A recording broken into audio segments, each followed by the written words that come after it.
Meu nome é Eduardo Matos e eu, como sempre, eu tô aqui, né, com o Otávio Santana. Fala aí, Otávio, tudo certinho contigo? Fala pessoal, bom dia, boa tarde, boa noite. Vamos falar um pouco sobre DevRel, né? Uma área amada por um, odiada por outros e muitas pessoas não entendem ainda para que se serve.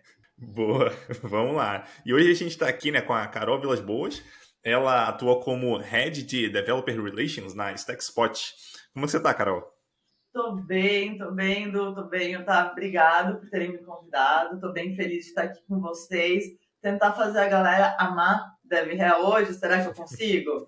Vamos ver, vamos Trabalho ver. árduo, trabalho árduo. Estamos na luta aqui, estamos na luta. A gente vai chegar lá. Boa. Mas aí você pode contar um pouquinho sobre... Só para a galera entender mais ou menos como é que é o seu papel hoje na StackSpot, só para a gente começar aqui.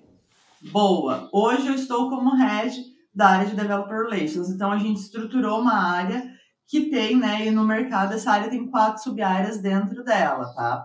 Na StackSpot a gente vem construindo muito disso, baseado nas Big Techs, baseado nas empresas internacionais, a gente vem trazendo isso para dentro do nosso dia a dia.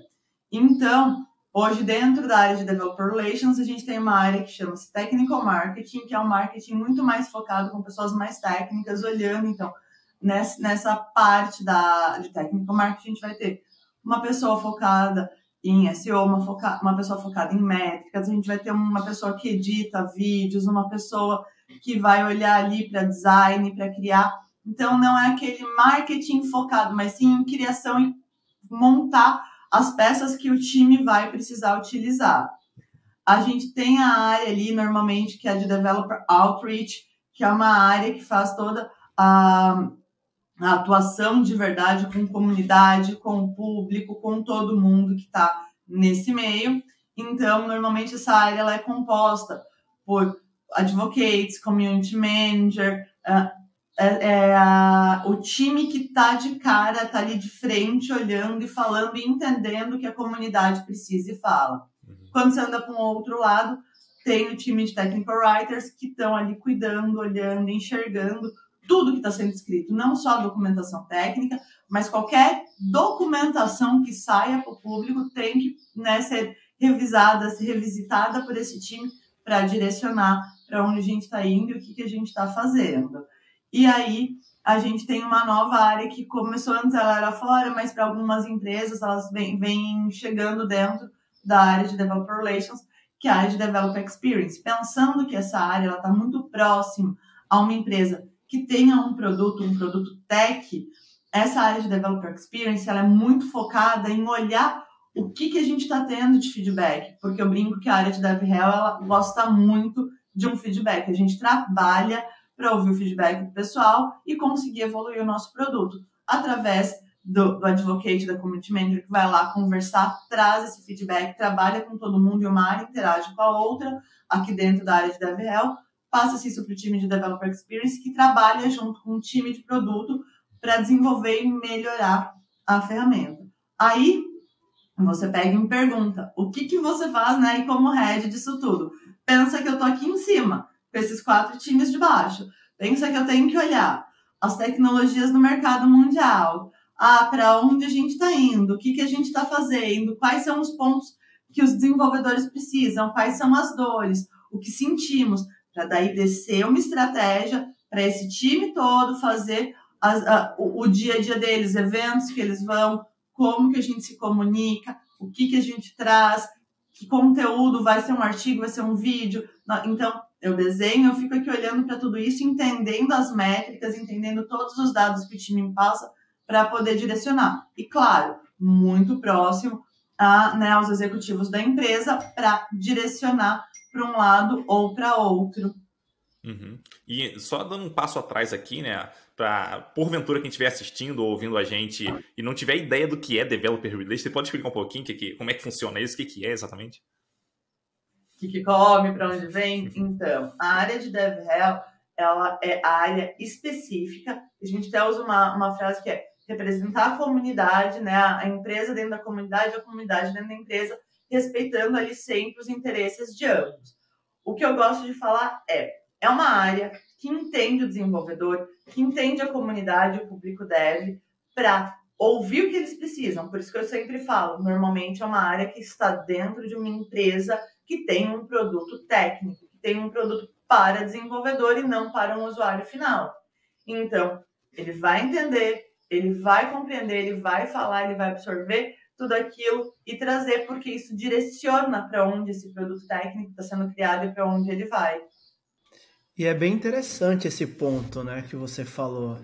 E eu vejo muito a área de DevRel como microservice da área de engenharia de software, né? Todo mundo quer aplicar, todo mundo quer pôr de qualquer forma.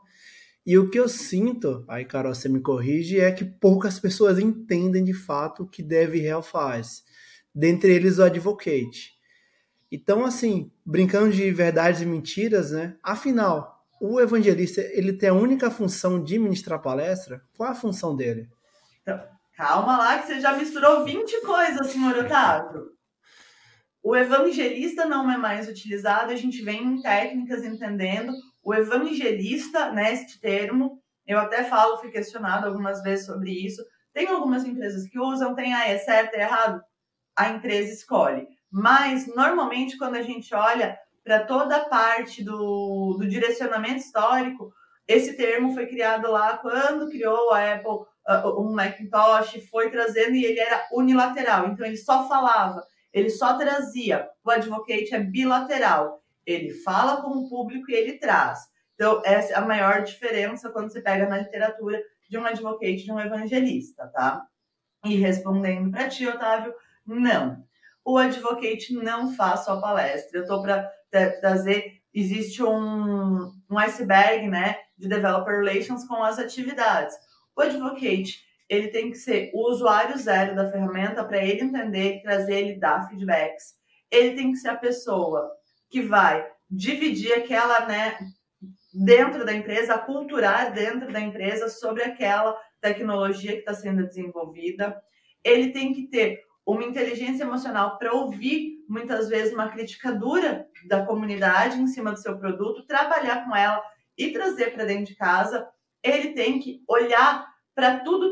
Eu brinco que, né, com os meus advocates, primeira atividade do dia. Sentou? Vai entender lista de discussão, fórum, Twitter, tudo do LinkedIn, vai ouvir o que estão falando das tecnologias que você orbita em volta.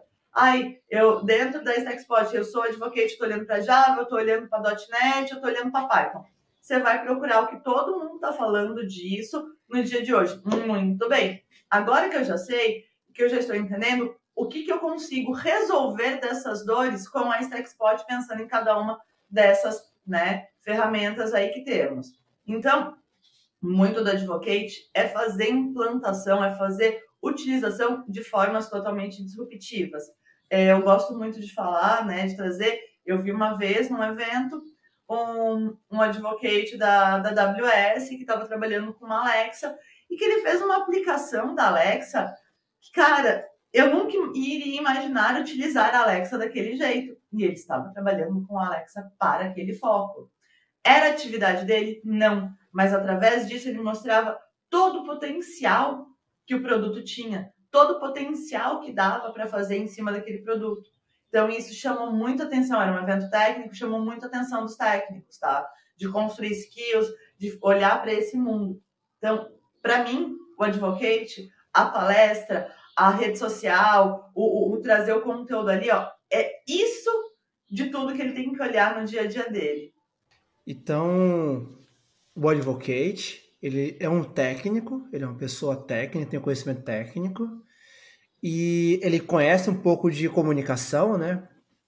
Então, ele vai se comunicar, ele pode ser até um PR, uma relação pública do produto, e ele também conhece um pouco de produto, certo? E já vai a pergunta ele substitui ou elimina o PO dentro de um produto, ou se não elimina, como é que ele colabora com ele? Não, ele não elimina porque ele não está olhando para isso. Se ele fosse ser o PO, ele estaria dentro de casa, ele não estaria falando com a comunidade, ele não estaria ali trabalhando e utilizando, né, de toda essa parte de relacionamento. Ele tem que entender das comunidades, ele tem que entender todas as funções de que cada comunidade, cada tecnologia fala, para ele conseguir absorver isso e trazer para casa.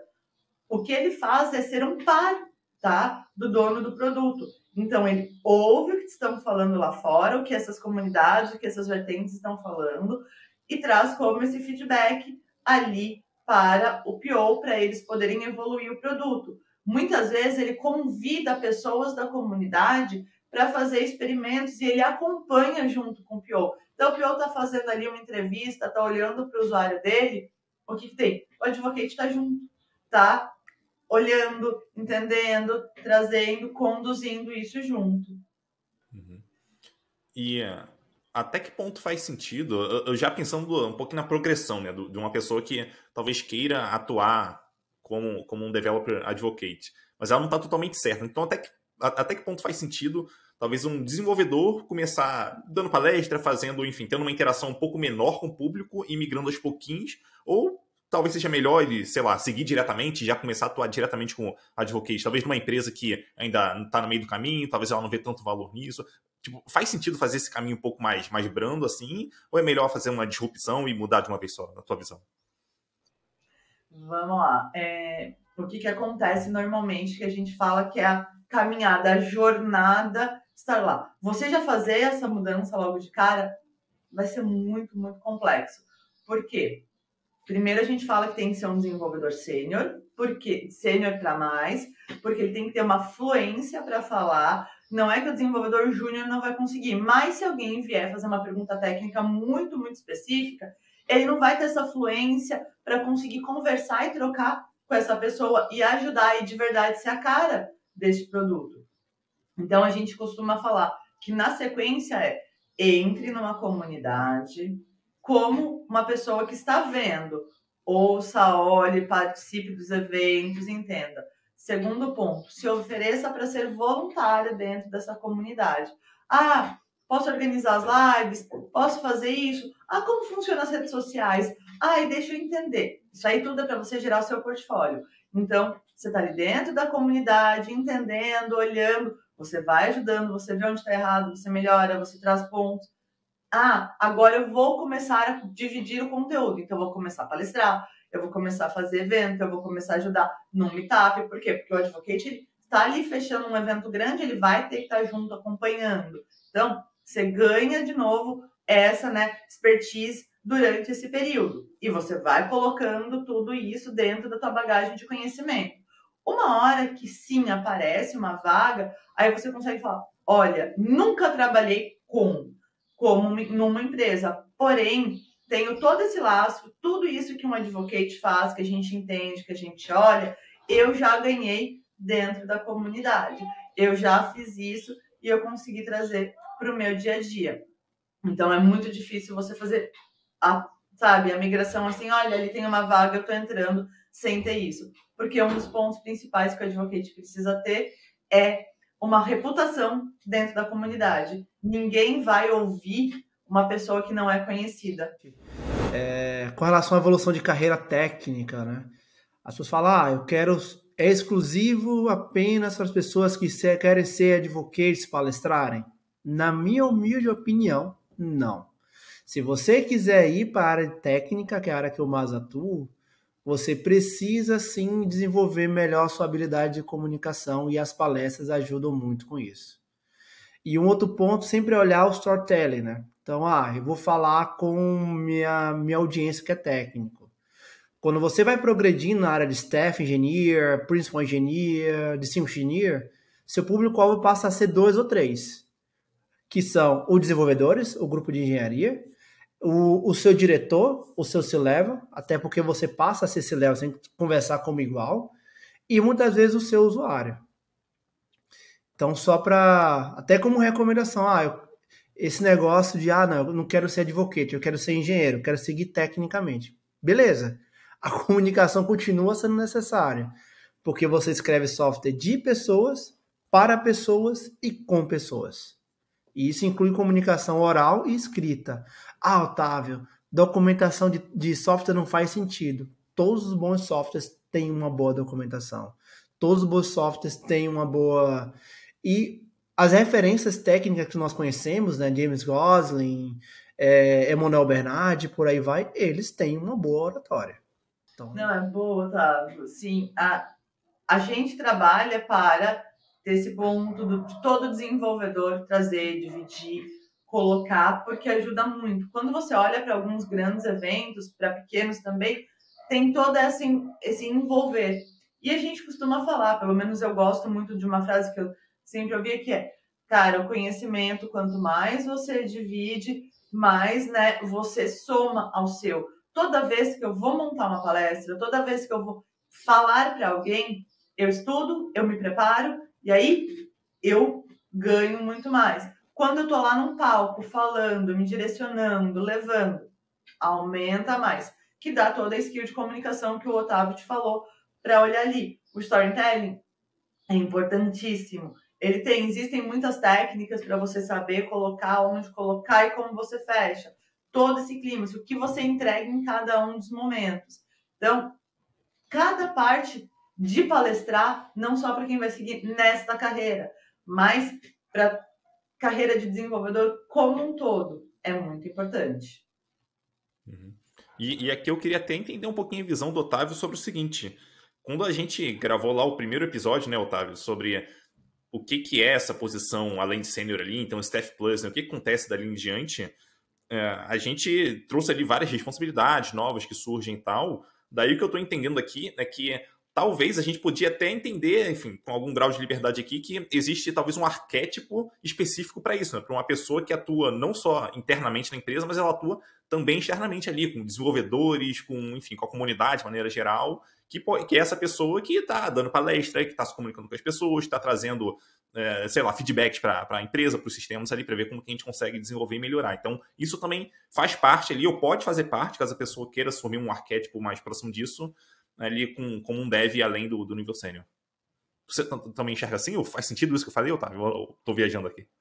Eu acho que nesse questão da carreira, né? Obviamente a Carol pode falar muito melhor. É bem água, porque cada negócio ele tem que se adaptar ao ambiente, né? O livro do Will Larson ele fala um pouco sobre esse modelo adaptativo.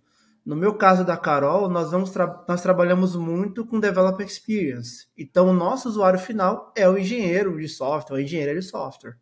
Estar onde eles estão é estar onde o cliente está. Uhum. E ao mesmo tempo onde estão os colegas. E as nossas maiores referências também são, né, a Red Hat, Oracle, que tem produtos a nível tech também. Voltando para a sua pergunta, eu acho que não. Eu acho que a comunicação é comum para todos e ponto. Por que isso? Porque, na teoria, e algumas grandes empresas, ele é um recurso estratégico. Então, ele tem que saber se comunicar, ele tem que definir, ele tem que estar à frente de um produto. Ele não precisa conhecer o produto, mas ele tem que entender o que é um roadmap, entender o que o produto tem e o que o produto não tem, seja ele tech, seja ele não tech. O grande peso de um staff, na minha opinião, eu tenho que me preocupar como a minha empresa ganha dinheiro para pagar o meu salário. E tenho que fazer com que ela ganhe mais dinheiro para me pagar mais. Então, com o sênior você se preocupa na arquitetura. Com o staff, você cada vez se preocupa com o business até a saúde financeira da empresa. Seja ela financeira, seja ela e-commerce, seja ela cloud, não importa. A saúde financeira é um ponto que você, cada vez mais, à medida que você vai subindo, vai pôr mais atenção. E aproveitando, né, que a gente está puxando um pouquinho pro lado técnico aqui, eu queria entender, pensando numa pessoa, eu queria a tua visão, Carol. Pensando numa pessoa que está pensando em fazer essa migração e tal, o que você diria que são as principais habilidades que ela vai precisar? A gente já comentou sobre algumas aqui, né? Oratória, comunicação em geral, mas você consegue listar aí as habilidades principais que essa pessoa precisa desenvolver para assumir esse papel? Sim. Olha, ela precisa, primeiro, entender muito da tecnologia a qual ela vai advogar. Então, pensando, meu produto é a StackSpot. Tudo bem, meu advocate, ele é de Java. Então, ele tem que entender muito da StackSpot, mas 4 vezes mais de Java. Então, ele tem que ser muito técnico. Mas não é só isso. Ele tem que entender um tantinho, sim, de marketing digital, um tantinho de métricas. Por quê? Porque a área de Developer Relations ela é toda pautada em dados. É uma área que não consegue coexistir se não tiver dados, números, de tudo. Então, eu fiz uma live. Quem foi ver essa live? 200 mil pessoas. Qual é dessas 200 mil pessoas? Público, ele era sênior, ele não era? Onde a gente vai? É o público que eu quero alcançar? O que eu falei tá dando resultado? Então eu preciso melhorar esse ponto. Então, de novo, entender um pouco de marketing digital, entender métricas, saber olhar números, saber se posicionar. Essa pessoa tem que ter essa visão e o principal, ela tem que ter muita empatia e inteligência emocional. Eu sei que eu já falei isso, mas isso bate muito. Porque pensa só, você está no meio de uma palestra, falando muitas vezes não do seu produto, mas de uma tecnologia ali e que casa com o teu produto. E vem uma pessoa e começa, um hater, falar, te fazer uma pergunta, te pôr uma saia justa, te pôr isso.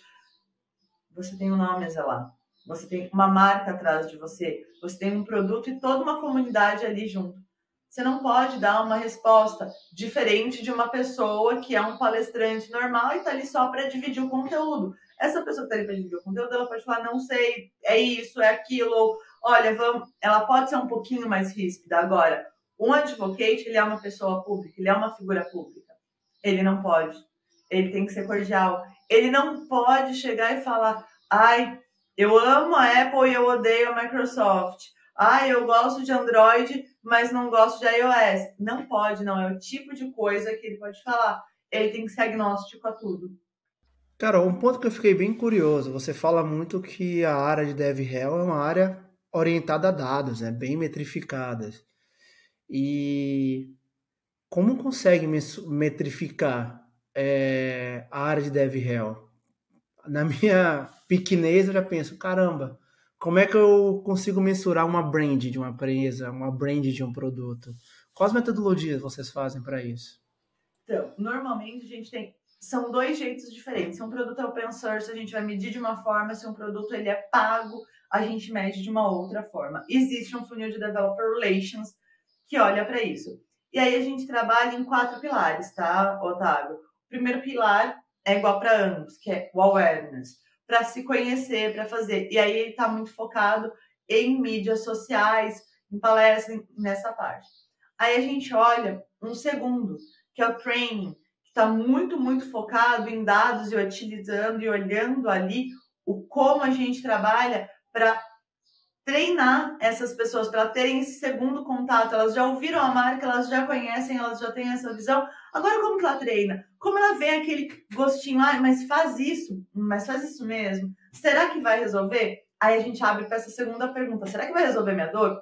Que aí, né, é o working, que é o trabalhar com ele, é utilizar, é onde você convida a pessoa a fazer ali.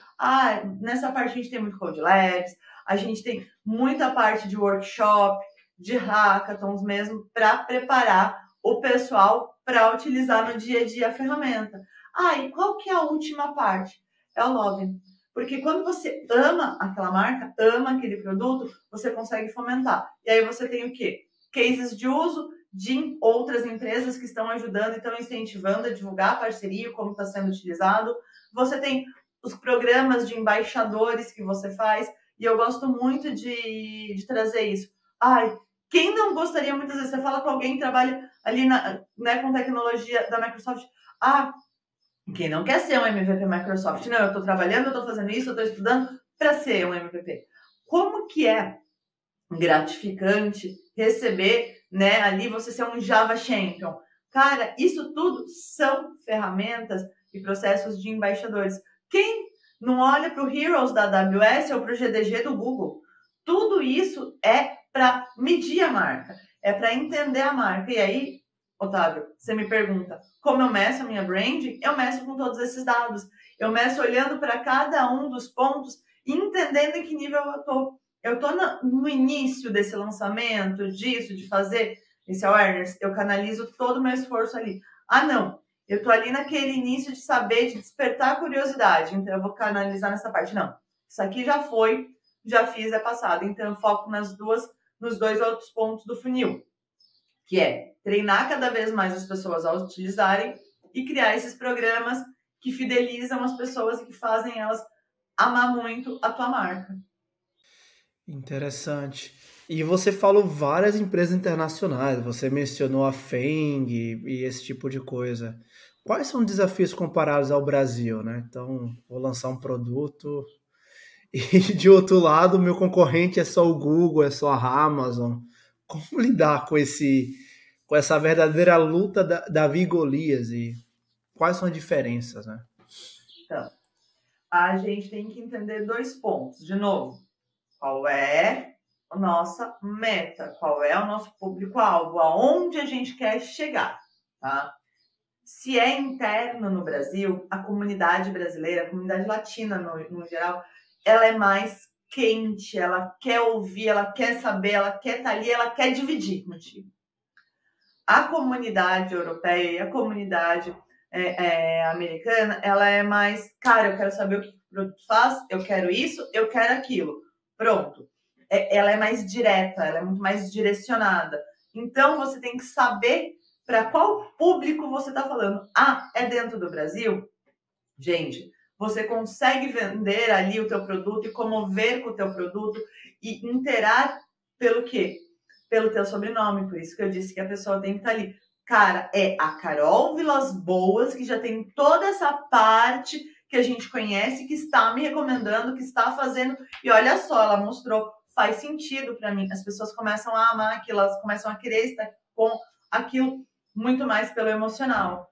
Tanto que existem alguns estudos, e eu ando vendo muitas partes para associar a neurociência sobre o senso de pertencimento, sobre toda essa parte de conseguir, de estar para as comunidades latino. Agora, quando, né, que nem a Stexpot, que já nasce olhando para o internacional, já vai para fora do Brasil, como você se posiciona lá? Lá é muito mais direto. Lá é fazer parte das comunidades, entender os pontos e falar, este é o meu objetivo, este é o meu caso de uso. Este é meu objetivo, esse é meu caso de uso. Porque senão você não vai atrair a comunidade internacional. Você não vai parar. Só que ele tem que ser melhor que o Google. Ele tem que ser melhor do que a Amazon. Ele tem que ser melhor do que a Microsoft. Aí você tem que fazer as aplicações disruptivas. Você tem que olhar como aquele caso que eu trouxe da Alexa, é assim que você tem que aplicar. Nossa, o normal é utilizar a Stexpot desse jeito. Tá. Para eles a gente vai pegar e vai fazer algo totalmente, sabe, diferente para atrair a atenção. Aí você consegue chegar nessa briga de Davi e Golias, porque você atraiu, você trouxe eles para si, eles prestaram atenção e aí você consegue trazer o teu produto. Aqui eu imagino que não deva ser, vamos dizer assim, a ideia não é eu quero ser melhor do que o Google, mas eu quero ser melhor do que o Google em um ponto específico ali para talvez isso entrar na cabeça das pessoas, elas pensarem na gente quando se trata, sei lá, de um produto específico ou de resolver um problema específico ali. Imagino que seja algo mais ou menos por aí, né? Isso mesmo, né? Eu vou reinventar. Não, mas para aquilo que eu me proponho a fazer, eu vou fazer isso e eu vou fazer diferente, não é melhor ou pior, porque há espaço para todos existirem. Eu vou ser diferente, por quê? Porque para aquela empresa, naquele público, com aquela dor, é o que eles vão utilizar. Ah, mas nossa, no caso, já utiliza o Google? Show de bola. Dá para acoplar junto? Dá para fazer? Ótimo, melhor ainda. Não é por isso que eu falo que dentro da área, o advocate, ele não pode ter uma opinião, ele tem que ser agnóstico. Porque senão acontece muitas vezes, eu sou melhor do que o outro. Não, ninguém é melhor do que ninguém. São especificidades que a gente vai ter para cada uma das pessoas que precisa daquilo. Uhum. E quais costumam ser os maiores desafios assim que essa galera enfrenta no dia a dia, assim, enfim, problemas que tem que resolver? Olha, depende de tudo. Olhando para o advocate, é exatamente trazer esse feedback, falar, estruturar esse feedback, fazer entrevista com as pessoas que estão utilizando, entender da comunidade, pensar. A gente normalmente faz uma análise sempre em fim de ano, quais são os próximos eventos principais do ano que vem. Então, olhar para tudo isso e aí sentar no dia a dia e ainda ser técnico. Porque pensa, ele é um desenvolvedor e ele precisa continuar desenvolvendo, e ele precisa continuar melhorando, e ele precisa fazer essas aplicabilidades, ele precisa entender qual vai ser, porque ele foi no evento lá e fez uma super apresentação e utilizou a ferramenta lá. Agora vai ter outro evento semana que vem. O que ele vai fazer? Não dá para trazer aquilo. Aquilo já é conhecido. Tem que ser algo melhor. Então, essa criatividade que precisa ter é assim, o mais desafiador no fim do dia. Interessante. E para o restante da galera ali, Technical Writer, o restante da galera que está dentro desse guarda-chuva aí de DevHelm?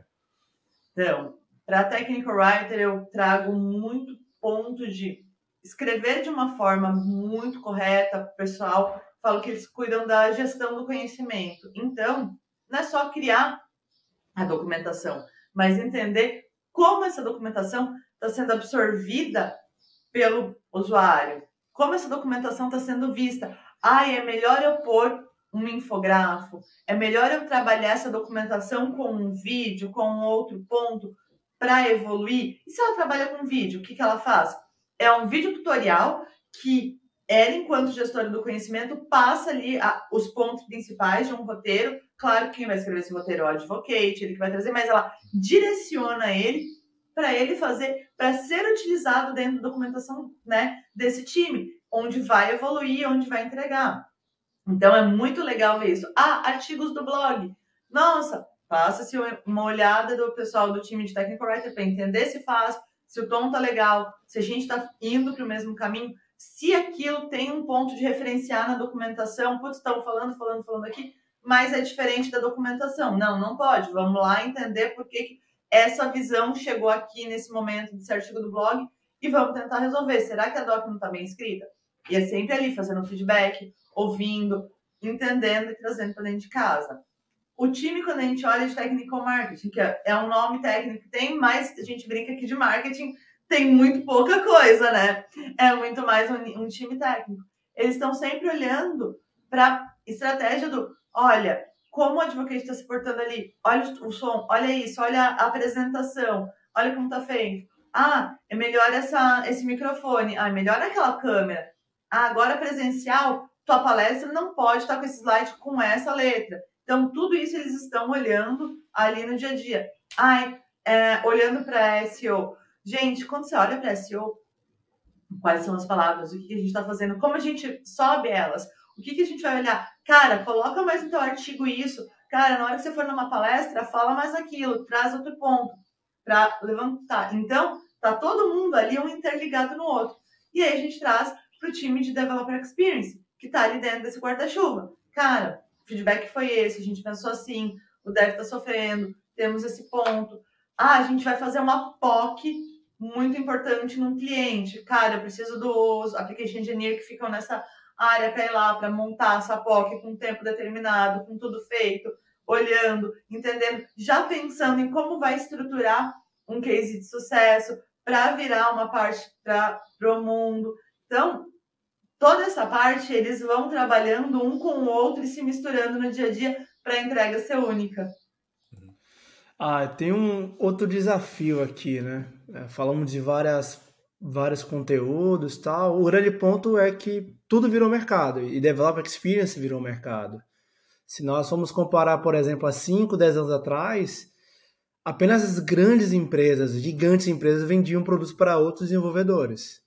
Agora temos startups, temos esse tipo de coisa. Isso quer dizer que tem muita palestra que tem que vender alguma coisa, né? Tem que ter alguma call to action, todo esse tipo de coisa, e que geralmente é uma coisa que nós, engenheiros e engenheiras, não gostamos muito. E como lidar com o sales pitch dos advocates? Como fazer e quais são as boas práticas para isso? Faz sentido metrificar o número de ações após uma palestra? Não faz? Vamos lá. Primeiro que o advocate não pode ter um sales pitch. O que ele vai ter que ter eu falo que ele é o professor.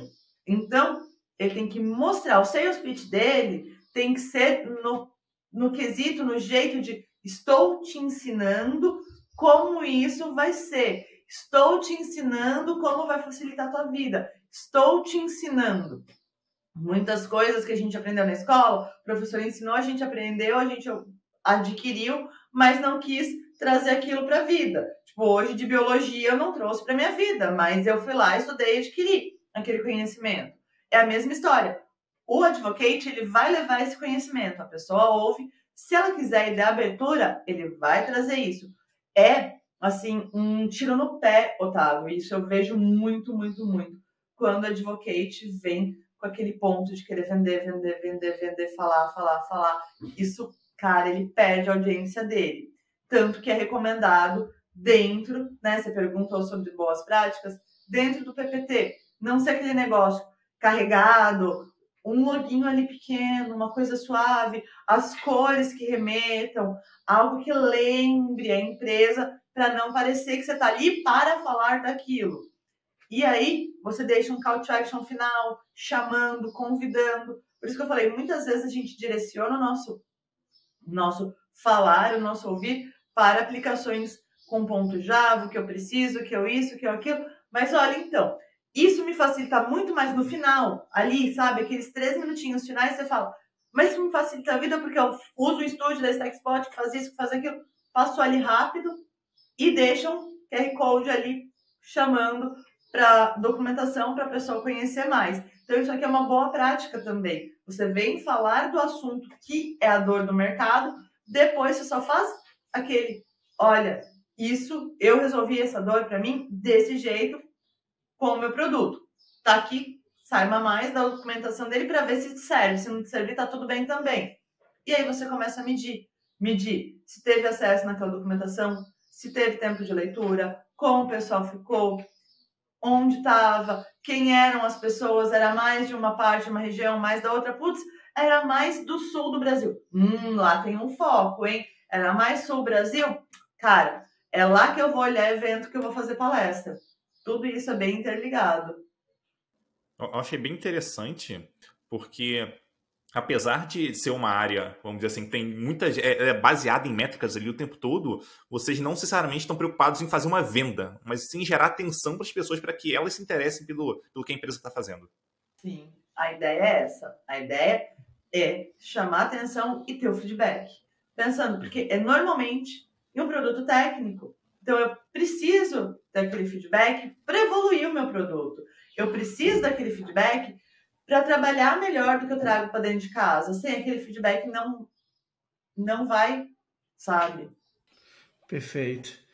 E muitas conferências, se não me engano aqui o Com, eles não olham com bons olhos advocates, né? Tem o slogan dele, inclusive, tá lá, né? Nós, engenheiros sobre advocates. Até porque muitas vezes, infelizmente, eles acabam sendo correlacionados com vendedores. Até porque foi uma área que algumas empresas botaram lá em pre-sales, esse tipo de coisa. E a minha pergunta é como conseguir furar essa bolha aí de receio, por assim dizer, dos advocates, né? Para que eles consigam também entrar nessas conferências mais requisitadas. Eu acredito, Otávio, que seja muito sobre branding pessoal, tá? Sim, vai existir, esse preconceito existe e não tem como mudar o mundial.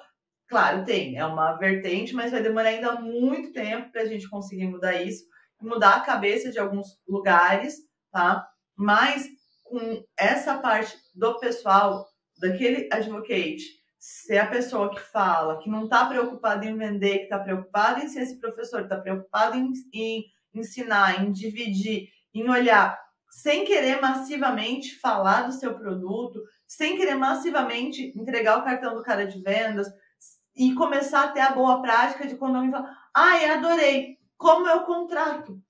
Cara, isso não é comigo. Olha, tá aqui o site, entra ali, entra em contato com eles que vai dar certo. A gente teve um evento, chegaram, a gente estava fazendo uma demo, o pessoal utilizou, falou, nossa, adorei. Quanto que é para um time de 50 pessoas? Aí eu falei, olha, isso aí é com comercial. Eu não trabalho nessa parte, eu tô aqui para te mostrar. Cara, agenda lá um papo com eles, tem no site, vai falar com eles, mas eu queria saber a tua opinião, eu queria saber o que você olhou. Então, eu acredito que é muito desse posicionamento, Otávio, de você trazer isso, você colocar a barreira, e aí, pensando que quando os advocates daqui fazem, mas os advocates lá ali fazem, o outro faz, a gente gera essa corrente do bem, de ganha-ganha ali, e quando você vai para uma conferência como essa, eles vão falar, pera, eles estão ali, e principalmente, eles são técnicos, Eles não deixaram, eles não ficaram. Porque o que acontece muitas vezes é o que eu falei. O advocate esquece. Ele esquece de programar. Ele fica no marketing, ele fica focado ali, ele fica querendo fazer essa parte de, sabe, chamar atenção para o produto, e ele chama atenção de formas erradas, não com o código em si. Eu tenho duas curiosidades, né? Porque o advocate ele acaba funcionando como uma pessoa de relações públicas da empresa. E é muito comum as pessoas terem opiniões sobre tudo nas redes sociais. E aí já entra a treta, né? No Brasil passou aí por um período político e tal, e todo mundo virou esse... Costumo brincar, né? Essa semana todo mundo virou especialista em política, agora todo mundo vai virar especialista em futebol, daqui a 2 semanas volta a ser especialista em Natal. E existem algumas boas práticas com relação a Twitter e advocate? Ah, não. Quando você é advocate, esse tipo de coisa não é recomendado que você faça, por exemplo. Sim, muitas vezes a gente fala que não é recomendado expressar altamente a sua opinião, porque pensa só, nós temos que tratar todo mundo igual. E aí eu vou lá e coloco a minha opinião política aqui, muito forte, muito assim. E aí amanhã eu estou numa palestra, eu tenho uma pessoa que é altamente contrária à minha opinião política. E ela viu na minha rede social. E aí, lembra daquele hater que eu falei? Isso pode, se ela é uma pessoa mais de um lado, mais de outro, ela vai chegar e ela pode pegar aquilo como um pessoal e tentar ficar nessa, sabe, nessa picuinha.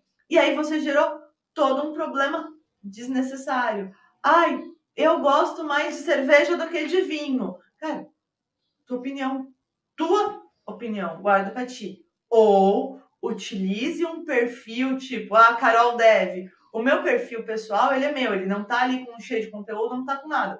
É foto do meu filho, é foto da minha família, é foto dos meus cachorros, ele tá mais pra isso. O meu perfil do LinkedIn e do Twitter, ele é muito mais focado em conteúdos técnicos e tudo mais. Essas opiniões pessoais não estão lá.